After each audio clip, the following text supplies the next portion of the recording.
So, WTF actually happened to Alibaba.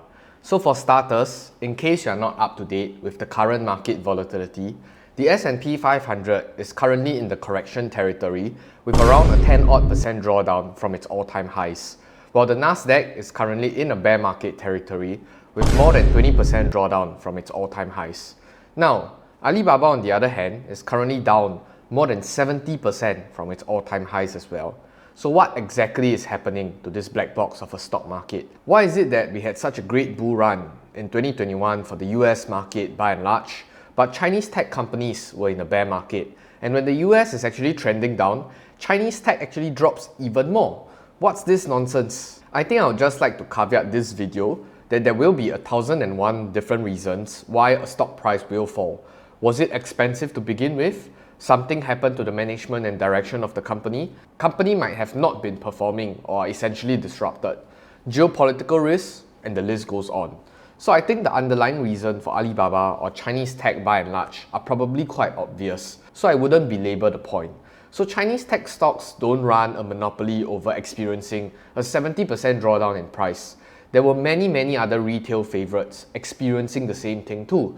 But the reason behind each fall would probably be a little bit more nuanced depending on the different companies and depending on a different outlook. So what exactly happened to Alibaba? So the like button didn't happen, that's why it keeps falling. So remember to smash that naughty like button. Jokes aside, in my naive attempt to try to attribute the sources of this fall, I think it can be classified under three large categories. So the first one would be the overall drag onto the China's e-commerce industry. The second would be that the heightened posture from the SEC with regards to implementing HEFCA. So the long form of HEFCA is Holding Foreign Companies Accountable Act. And the third one revolves around the exacerbated China sentiments due to the increasing geopolitical tensions, ranging from the Olympics up until the Russian-Ukraine war. So on the first part about China's e-commerce industry specifically, don't worry, I'll be releasing another video on a later date discussing JD.com's results on a more granular level to really understand where we are currently standing in this competitive landscape. But just a few top-line numbers for JD specifically, their growth grew at around 23%, which was rather decent I suppose, but they turned to loss-making in 2021. Furthermore, their operating cash flow plateaued on a year-on-year comparison, while their free cash flow was down around 25%. So the management of JD was also echoing similar concerns as Alibaba, slowing macroeconomic environment in China today.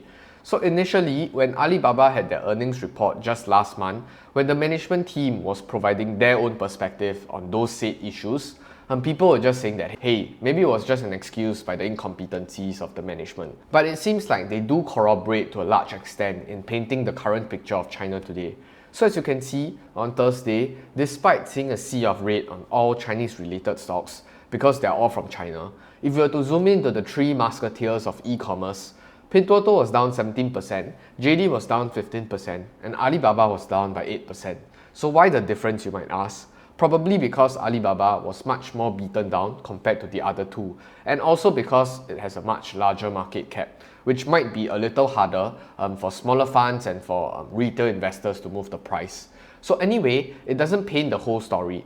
Arguably though, the second category is the more important factor, which is the new development between the SEC, which is the Securities Exchange Commission, and delisting concerns again.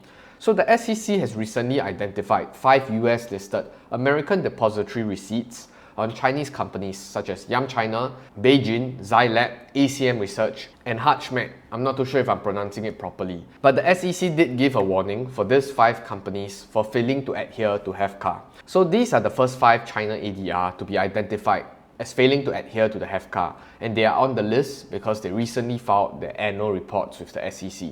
So the Chief Investment Officer of Crane Shares said that all these Chinese listed ADRs will likely end up on the list because none of them will be able to comply with the request to have their audits reviewed because Chinese law prohibits the auditor to provide their reviews to the US regulatory authorities. And the earliest a company could be delisted would be in 2024, based on the 3-year timeline prescribed by the law. So the funny thing is, this delisting news is no longer news.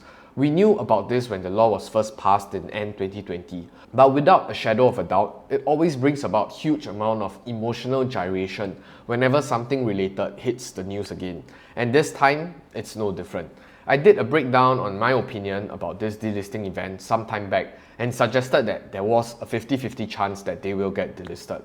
I'll leave the link in the description box and the thumbnail here. So a 50-50 chance essentially just means that I don't know, and I probably couldn't really care less. I can understand why some people are concerned about this delisting, especially when they might not have access to the Hong Kong market, for example. And I do acknowledge that if the delisting were to go through, there will definitely be a short-term price pressure on the price due to massive amount of selling, and it seems like everyone is front-running it as if things look clearer by the day when it's closer to the date, even though I have already accepted that fact. So I honestly do not know what people are thinking about when selling is done at this price point. It's either you're comfortable or uncomfortable with investing in China equities. None of these news are really quote-unquote news.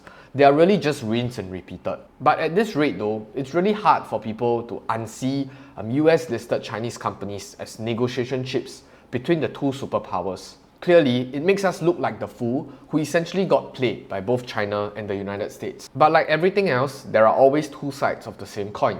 Some see it as a challenge, while others see it as an opportunity. So you pick your own poison.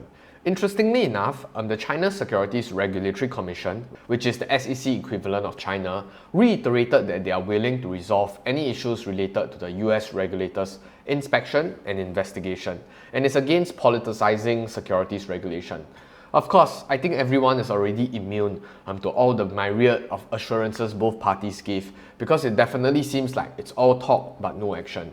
So the only action you get is by smashing the like button, of course, so feel free to do so. So lastly, the third portion about heightened tensions.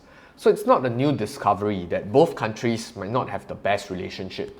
Trade war, boycotting of Olympics, and now even a possible sanctioning on Chinese companies because of their implicit relationship and commitment with Russia. And also the commitment that China is going to retaliate. So how do you think this will play out? It only boils down to two major overhang on the stock today.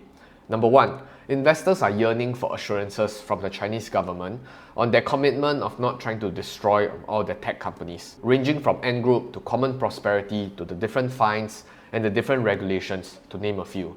Number two, the delisting pressure needs to go away. There are only three scenarios that can come out from this. 1. Everyone gets delisted and goes back to Hong Kong or China. 2. They work out something and they stay listed in the United States. And number 3, and it's the scenario that I think will most likely happen, but it's the worst case scenario, which is the extension of the deadline on the act, and we are going to stay in this limbo indefinitely with even more uncertainty. So the only thing that I can assure you is that both are not short-term headwinds, and investors that keep jumping into Alibaba, hoping that it will have a quick rebound, might stay disappointed for quite some time. So I think it's more beneficial if you stay abreast with the different developments of the relationship between tech conglomerates and the regulatory authorities, rather than this entire delisting kerfuffle. So with that, I'll see you in the next video, but more importantly, I will see you on the moon. Goodbye!